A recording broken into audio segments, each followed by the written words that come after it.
Te recuerdo, Amanda, la calle mojada, corriendo a la fábrica donde trabajaba Manuel. La sonrisa ancha, la lluvia en el pelo, no importaba nada, ibas a encontrarte con él, con él, con él, con él, con él. Son 5 minutos, la vida es eterna. Nuestra invitada es argentina, pero ha enseñado durante mucho tiempo en la Casa Grande, en Venezuela, en Brasil. Como antropóloga sabe que el poder perfila buena parte de los comportamientos sociales, aunque lo enmascare con palabras que disipan la verdad. Como feminista sabe que las relaciones entre hombres y mujeres están atravesadas de poder y que la violencia machista no es una cuestión sexual, sino una cuestión de poder. Como estudiosa de la música, sabe con el Alejo Carpentier de Los Pasos Perdidos que en los orígenes de la música están los pueblos indígenas y también los esclavos negros llevados a trabajar a las plantaciones y que todos juntos son también la posibilidad de un continente latinoamericano que se encuentra consigo mismo. Habla de femigenocidio para referir el asesinato de mujeres, que no por silencioso es menos bárbaro, y considera que la violencia de género es contagiosa y convoca como un virus a otros violentos y también trae la tragedia. Y en estos tiempos saturados audiovisualmente las cosas regresan como tragedia y no como espectáculo. En fin, que tenemos con nosotros una de las feministas más importantes de América Latina, Rita Segato. Gracias. Muchas gracias por acompañarnos. Bueno, gracias por la invitación. Rita, España está aún consternada por la sentencia de La Manada, donde 5 energúmenos violaron a una joven en un portal, ¿no? Y me estremece, creo que menos, o por lo menos tanto, ¿no?, el comportamiento de estos energúmenos que se parecen tanto a muchos de nosotros como un chat donde ellos contaban sus hazañas y nadie se escandalizaba. Sí, sí, sí. Bueno, esto es un tema amplio para ser tratado en toda su profundidad aquí. Lo que yo creo que la justicia nos traiciona siempre en España y en América Latina, a partir de un momento en que una ONG de Bilbao llamada Mugarik Gabe me pidió, y a otras feministas también, analizar 26 casos de violencia contra las mujeres y también la actuación de la justicia en España y en 3 países de América Latina: País Vasco, España, Guatemala, El Salvador y Colombia. Yo percibí que España es un país criollo, como nosotros, por la relación que existe entre la justicia y la sociedad, entre el Estado y la sociedad. Una sentencia como La Manada no podría haber sido dada en ningún país que no fuera criollo, donde el Estado no pertenece a la sociedad, donde la voz del Estado, que es la justicia, o sea, ¿quién habla la palabra del Estado? Son los jueces. Miran a lo que le pasa a la sociedad y eso se ve. La situación de las mujeres es un termómetro de la relación Estado-sociedad. Y acá en España es tan distante el Estado de la sociedad como nuestro mundo en América Latina. Y eso se puede demostrar históricamente. Claro. Revela, entendiendo la situación de género y sobre todo entendiendo las sentencias pésimas, como la sentencia de La Manada, escandalosas, como fue la sentencia sobre La Manada, uno ve en qué lugar en la historia se encuentra el mundo español. Claro. En la obra de teatro La Jauría, que se hizo sobre la base de los textos y las declaraciones en el juicio, metieron los dramaturgos 2 cosas que me parecieron espectaculares, que eran como el coro griego. Uno era, mientras que los abogados defensores estaban apabullando a la víctima, desde fuera llegaba la voz de las mujeres diciendo: hermana, yo sí te creo. Sí, sí, sí. Y luego en otra escena, ese coro negativo que era el chat, donde estos tipos contaban sus hazañas en grupo, claro, y todos las jaleaban. Sí, ahí está. Todo eso es obvio, pero no toca al Estado.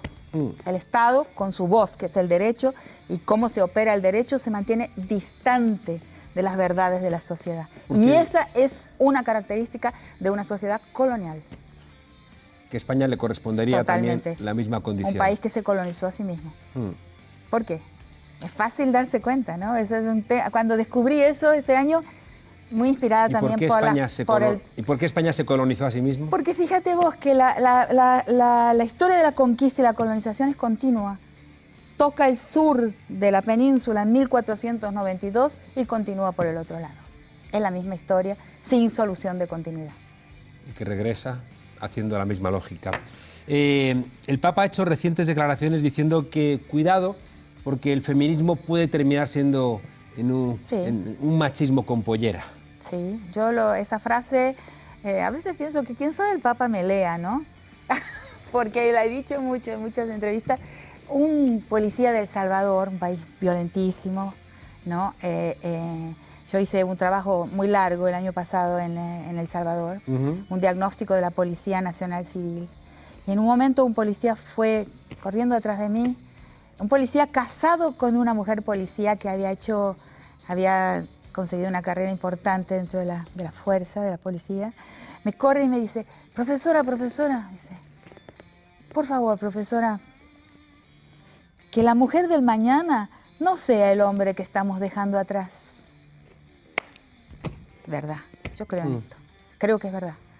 O sea, que hay mujeres patriarcales. O sea, Margaret Thatcher era una mujer y no existió primer ministro británico peor en la historia de la política. Pero no era feminista. No, te estoy explicando.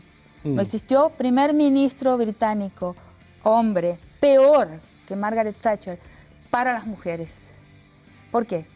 Porque en ese momento entra en colapso el mercado de trabajo en Inglaterra, en las islas.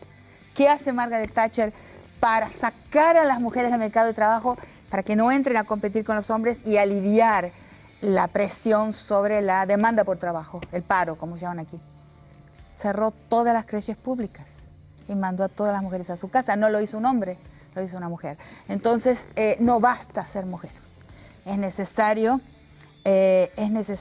pensar como mujer y tener también una visión de los intereses de las mujeres. Ni todas las mujeres lo tienen, eso es una realidad.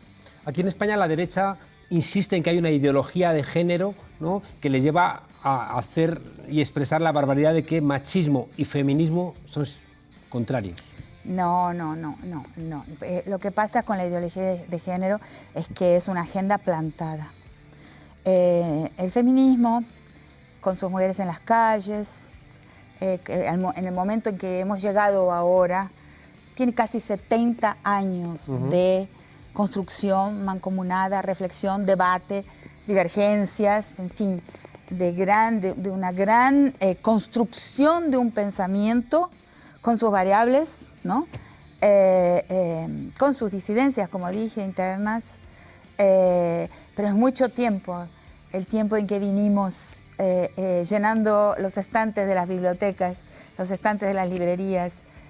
Si uno ve una librería virtual o física, uno va a ver que el estante sobre la cuestión de la mujer y el feminismo es de las más grandes. O sea, entonces mucho trabajo a lo largo de casi 7 décadas. Y de repente, de un día para otro, en menos de una década, en 5 años yo diría, aparece el grito de con mis hijos no te metas, la ideología de género, que es una categoría teórica, es una categoría analítica de un pensamiento sofisticado que pasa a entender que la definición de lo que es un hombre y una mujer varía en diferentes civilizaciones y culturas, que no empieza a corregir el determinismo biológico sobre la concepción de lo que es femenino y masculino. O sea, grandes conquistas de un pensamiento sofisticadísimo y difícil de leer. De repente, en menos de una década, yo diría que en 5 años, aparece una reacción violentísima, pero su corta edad en las calles nos muestra que es una agenda, que es una contraofensiva, que es una reacción fundamentalista. Entonces nos han enseñado toda la vida a mirar al Medio Oriente con horror. ¡Oh, estos árabes, estos que les ponen túnicas a sus mujeres! Nos enseñaron, y ahí es que van a encontrar su límite. Nos han enseñado durante mucho tiempo que tenemos que mirar al mundo árabe con horror y desprecio porque son fundamentalistas. Y de repente se dieron cuenta de que la herramienta fundamentalista les sirve al poder también está en aquí. Occidente también, Claro. y han construido muy rápidamente lo han llevado a la calle rápidamente. Ahora, la gestación fue más lenta. Un fundamentalismo cristiano. Y como vimos en el Medio Oriente, fundamentalismo y guerra van de la mano. Cuidado nosotros por acá. Claro. Quería preguntarte, Rita, en ese sentido, si en algún momento, sobre todo el cristianismo a partir del Concilio Vaticano II, ¿no?, que va a tener como uno de sus efectos la teología de la liberación. En cambio, uno tiene la sensación de que desde las religiones hoy no parece que haya un espacio optimista para las mujeres. Eso es hay que pensarlo mejor. Porque las que están hablando de forma más fuerte, más alta, las que tienen un proyecto... Hoy mismo estaba en el aeropuerto y vi llegar una comitiva católica con botas de militar. Hay un grupo de católicos que son de ultraderecha que usan, el zapato que usan es una bota militar. Quedé espantada de ver aquel figurín, digamos, de aquel espantoso... Tranquilizan más las sandalias de Jesucristo. Muchísimo más. Hay una orden, o una parte de una orden, que tienen como una cruz enorme dibujada aquí, y le miré los pies, que es un lugar donde uno se informa de varias cosas, y usan una bota bien lustrosa, me causó espanto y temor. No, yo creo así, que lo que está pasando es que los cristianismos, todos los monoteísmos, eso ha pasado en el mundo islámico, ha pasado con el Estado de Israel, con el judaísmo, y a nosotros nos interesan los cristianismos porque son las mayorías, los dos cristianismos, tanto en España como en América Latina. Lo que pasa es que ambos cristianismos se han partido en dos. En un sector que da continuidad al pensamiento ecuménico, a un pensamiento, digamos, cuya meta es un mayor bienestar para más gentes, y están entre protestantes y católicos, están los sectores críticos, los sectores populares, los sectores benévolos para con los pueblos y los sectores fundamentalistas que están del lado del capital, que están del lado de la acumulación, que están del lado de la concentración, que están del lado de la rapiña y que están del lado de la expropiación de lo que la gente tiene. Entonces, la guerra, yo creo, no me gusta la palabra guerra, les gusta a ellos, pero no a nosotros, ni a nosotras. El gran debate, la gran conflicto de intereses y de perspectivas y de espiritualidades se van a dar ahora dentro del campo religioso, entre cristianismos, evangélicos y católicos. Esa es mi visión de futuro. Y Rita, ¿cuánto hay de biología y cuánto hay de cultura en el machismo? El machismo, hay un debate ahí, te voy a decir mi modelo de comprensión, ¿no? El machismo, o sea, el patriarcado, que es la manera de llamarlo. Inclusive, una de las cosas centrales que toda feminista debe comprender es que nuestra lucha no es contra los hombres, es contra un orden político, que es el orden patriarcal. Y ese orden político es el orden que le llamo en mi libro Las estructuras elementales de la violencia, de la prehistoria patriarcal de la humanidad, que comienza en el pasaje de la especiación, donde el orden de la superioridad muscular y de agresividad del macho primate, primata se dice en español, ¿no? Primate. Primate, se transforma en el macho político, en el macho del orden patriarcal, ¿no? Y que dura hasta el presente. Es una larguísima prehistoria. A nosotros nos parece un tiempo muy largo, pero sin embargo es solamente una prehistoria. Y solamente si nosotros logramos atravesar y dar vuelta a la página de esa prehistoria patriarcal de la humanidad, solamente así la historia se reorienta en una dirección más benevolente para más gente. ¿Y en ese sentido está cambiando el comportamiento de las mujeres? Algunas, muchas. Las niñas, es impresionante en las marchas ver a las jovencitas, ver cómo pueden... Impresionante, ¿no? Cómo saben contestar, cómo saben lo que están haciendo. O sea, cómo se han politizado, pero es una politización distinta, nueva. Es una nueva era de la política la que inauguramos las mujeres. Y nadie porque quiso, es que surgió de repente, explotó así y se fue a las calles. Es una ebullición, pero tiene una cultura diferente, una politicidad diferente, la manera de estar en la política de las mujeres. Comparar las marchas, ¿no? Las marchas de mujeres no se parecen a las marchas de los sindicatos, claro, ni de los partidos. Claro. Son distintas en muchas cosas que habría que entender mejor, que yo estoy en eso y con otras muchas intentando entender qué está cambiando. Y eso que está cambiando, que es lo que llamo esa página de la historia que se está dando vuelta, es lo que ha suscitado la tremenda reacción fundamentalista, porque estamos tocando algún centro neurálgico de la reproducción del poder. Claro, tú insistes mucho además que en la socialización de los hombres hay una necesidad de demostrar, ¿no?, ese poderío. Totalmente. Un hombre no es un hombre si no hace un espectáculo de su masculinidad, que es lo que la manada hizo, porque eran varios. Un violador no es un desviante, no es un loco, no es alguien, no es un psicópata. Hay pocos psicópatas en realidad, realmente psicópatas, esa estructura de personalidad realmente desviante. Las violaciones son hechas por hombres normales y hay varias formas de violar también, ¿no?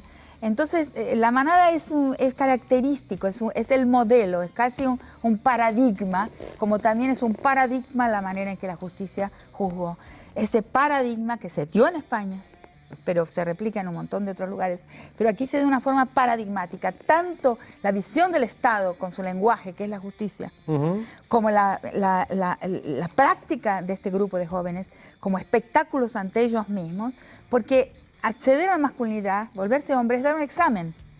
Y ese examen se da mediante una víctima sacrificial, que en algunos casos, más raros, es un crimen de violación como este.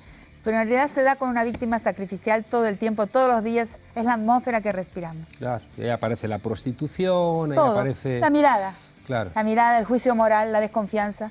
La desconfianza que pesa sobre toda mujer solamente por llevar un cuerpo de mujer. Eso es el aire que respiramos. Si eso no se transforma, no habrá cárcel en este mundo tampoco que conseguirá abolir lo que está allá en la punta del iceberg, que es el crimen, lo que puede ser tipificado como crimen. Rita, hay algo que no termino de entender del todo, y es por qué hay mujeres machistas. Y no solamente en su comportamiento, sino que incluso en la política, la extrema derecha está presentando a mujeres que no se solo la jactan extrema derecha, de ser machistas. No solamente la extrema derecha. Hay mujeres machistas y racistas. Lo digo discursivamente, en la extrema derecha. En la izquierda las hay, igual que hay muchos hombres que lo son, también discursivamente. Que lo somos. Bueno, no voy a entrar en ese tema, pero hay mujeres machistas en todas partes. Todas, además, podemos serlo, porque todos los seres humanos, cuando son socializados, cuando entran en sociedad, aprenden a ver el mundo con el ojo patriarcal. O sea, no hacerlo depende de un trabajo y depende primero de darse cuenta cuánto ese ojo patriarcal nos perjudica a las mujeres y perjudica al mundo también, porque es bélico. Después hacer el larguísimo trabajo que no se puede hacer por decreto. Yo no puedo firmar un documento que diga a partir de hoy no miraré al mundo con un ojo patriarcal, porque nada se cambia por decreto. La vida se cambia de otra forma. Entonces, ese largo proceso de darse cuenta de que es un chip implantado, o sea, que lo debemos desimplantar, desactivarlo es complejo y largo, pero esto de estar advertidas, a algunas mujeres no les conviene, porque creen que podrán ascender a posiciones más fácilmente permaneciendo de esa forma y de ese lado, del lado del patriarca. Y otras porque simplemente no han percibido que llegará un momento en que la guillotina va a caer y las va a perjudicar. ¿Qué te ha parecido Roma, la película de Cuarón? Es que no la vi todavía, me la han contado escena por escena. Pero me parece... es que no tuve tiempo, pero me la han contado escena por escena. Ni en el avión siquiera, ni en el avión. No está en el avión. Ah, no está, ¿eh? No. Ya que Netflix... Qué cosa rara, no está en el avión. Raro, ¿verdad? pero la vas Si a no, ver ya ahora lo hubiera seguro, visto, la pues. vas a ver. Oye, para despedirnos, nos Pero hemos comido sí desgraciadamente el tiempo. Que el tema es central, el tema de la empleada, central. del empleo doméstico, de la empleada doméstica es central. Quiero verlo personalmente como la trata. Yo tengo un texto antiguo sobre ese tema justamente, sobre la nodriza negra y cómo no la nodriza, que ahora es un tema que está llegando a Europa también, ahora o hace tiempo. O sea, porque lo publicaron ahora en París, o sea, lo tradujeron al francés porque el bebé cuya madre que lo cría y que lo toca en la ausencia de su madre, que le cambia los pañales, es una madre africana, es un bebé africano también, porque claro, aprende la piel, la corporalidad, el olor y la afectividad de esa otra civilización que tiene mucho a enseñar al mundo. ese trasvase global de corazón. Exacto. ¿No? Esas mujeres que dejan a sus hijos para venir a cuidar a los hijos. Exacto. De las familias. Eso es una madre. De clase media.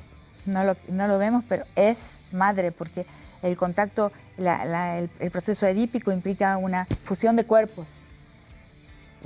Te decía lo de Roma porque discusiones que he podido tener, ¿no?, con compañeras mexicanas además, en qué medida realmente la solidaridad de género no se pone a disposición de la no solidaridad de clase. Entonces, esa gente, mujeres, ¿no?, de clase media, que tienen un punto de solidaridad, de encuentro, de empatía con la mujer, ¿no?, que sufre ante situaciones ingratas, pero que en el fondo no dejan de ser de clases diferentes, y si esa solidaridad de mujeres puede vencer a la Ahí está, a la una de las clase. oportunidades del feminismo, que ciertamente en muchos lugares ya se está dando, es justamente llevarlo a ese nivel, al nivel de percibir primero una solidaridad entre mujeres, debe llevar a necesariamente a una política antirracial y igualadora en todos los campos. No solo, porque el patriarcado es la fundación de todas las otras desigualdades y expropiaciones. Entonces la corrección de la desigualdad patriarcal debe llevar a la corrección y llevará sin duda a la corrección de las otras desigualdades. No es que eso nos lleva, también está en auge, es un feminismo que se llama liberal, pero que en el fondo es un feminismo neoliberal. Neoliberal. Que está reclamando un espacio de igualdad en el ámbito laboral, pero que desprecia, incluso necesita a esa mujer inmigrante, racializada, que cobre 8 euros la hora por cuidar a sus hijos y limpiar en la casa. Y por tanto, no sé si ahí no se disipa esa supuesta empatía que se iba a construir con la cercanía de las mujeres entre sí, desde esa perspectiva de sujetos dominados por el patriarcado. Sin duda, sin duda. Lo que pasa es que si no, esa mujer no tendría empleo también.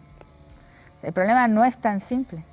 Si vos no empleás, si no amplías todo el empleo, no solo el del servicio doméstico, pero todo, porque en el fondo todo empleo es una expropiación. Retira una cruel plusvalía, ¿no?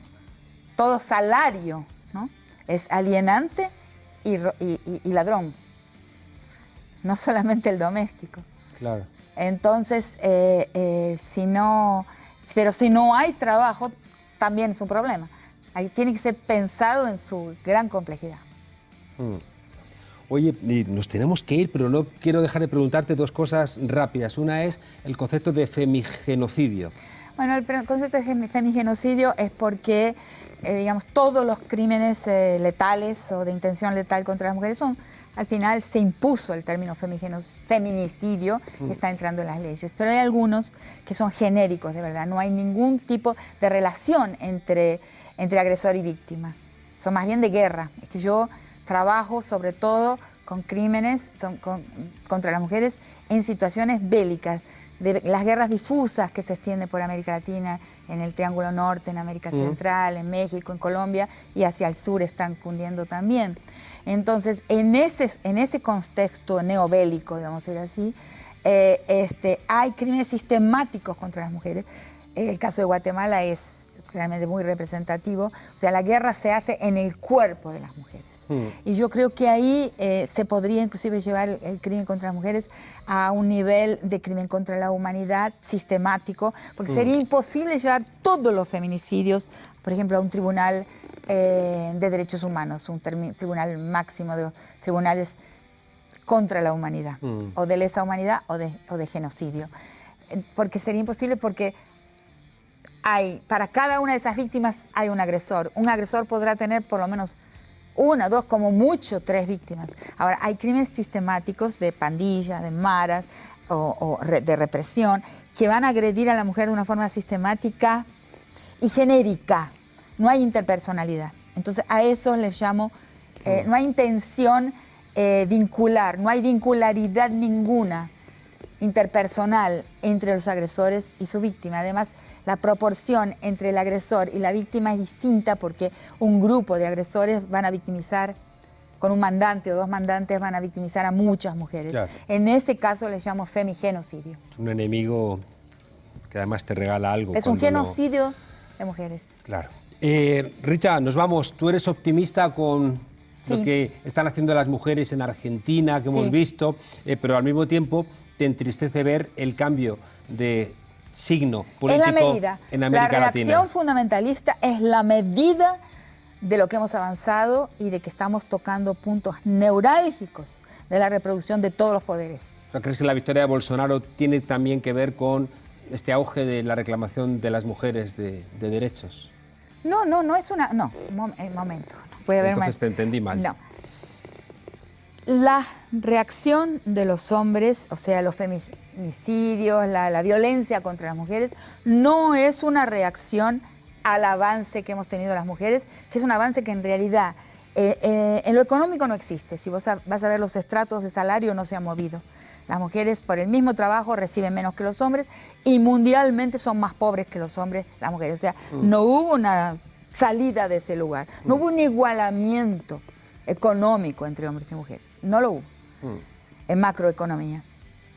Entonces, esa mayor agresividad de los hombres no es una reacción al avance de las mujeres, sino es una reacción a la precarización de su condición masculina por la precarización económica que todos los hombres están sufriendo en un mundo de dueños. Solo hay muy poquitos dueños, son muy pocos dueños de la vida y de la muerte. El resto de los hombres, digamos, son castigados por el proceso económico de manera en que no pueden ejercer su virilidad y su capacidad de protección y, digamos, acceso a las mujeres como tenían antes. Entonces eso se sustituye. El hombre está inseguro, la masculinidad está insegura, pero no por las mujeres, sino por las condiciones de vida precarias. ¿No crees la que la mayor exigencia de derechos de las mujeres a los hombres acostumbrados a un modelo de ordena y mando? ¿No crees que eso funcione? En la relación interpersonal entre un hombre y una mujer, cónyuges, que la mujer gane más, ahí sí, que la mujer tenga mejor situación en su profesión, ahí sí, en la interpersonalidad. Pero así que los hombres van a salir matando porque el feminismo los agrede, no. Eso no lo creo y no creo que se constata. Los hombres sí se verifica en términos políticos, es decir, el discurso de la extrema derecha... El discurso de la extrema derecha es otra cosa. La reacción fundamentalista, el proyecto político de los dos cristianismos en sus sectores fundamentalistas, reaccionarios y aliados al capital, es una reacción, ahí sí, al movimiento de las mujeres en la calle. La política, pero no los feminicidios, no las agresiones masculinas. Son dos cosas distintas. La reacción fundamentalista es una reacción política al hecho de que el feminismo está tocando un punto neurálgico ahí. Está colocando un peligro en la reproducción del orden conocido. Ahora, que los hombres salgan, la manada no lo es. O sea, el salir a la calle a matar o a agredir o a violar mujeres no es una reacción al movimiento de las mujeres. ¿Crees que esa mayor conciencia de las mujeres permitirá un regreso de gobiernos de cambio en América Latina que sean de alguna manera atentos, ¿no?, a esa ausencia que, como bien dices, de la mujer la en estos 15 clásica dialéctica, años? ¿no?, de la historia, ¿no? Estamos viendo la dialéctica delante de nuestros ojos. La historia es como un gran dragón, un gran gigantesco animal que va para allá y va para acá y va dejando las cosas en su lugar en un camino siempre doloroso y en que no se puede pensar con una mirada cortoplacista. No, va yendo. Lo que importa con la historia es que se mantenga en movimiento, que no pare, es que sigamos andando. Yo creo que es un momento de más verdad. Muchas verdades ocultas, muchas han aflorado.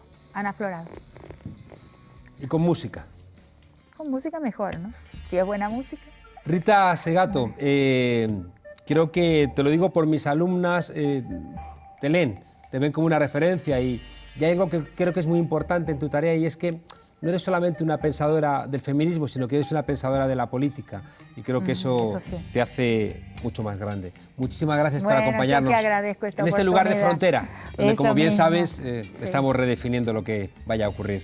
Muchas gracias. Ojalá. Muchas gracias por invitarme. Y a vosotros, desobedientes, qué suerte que os dejo después de esta maravillosa entrevista con Rita Segato, con El Tornillo, que es el broche perfecto a esta noche dedicada al feminismo y al poder. Hasta mañana, desobedientes, o hasta la semana que viene. Chao.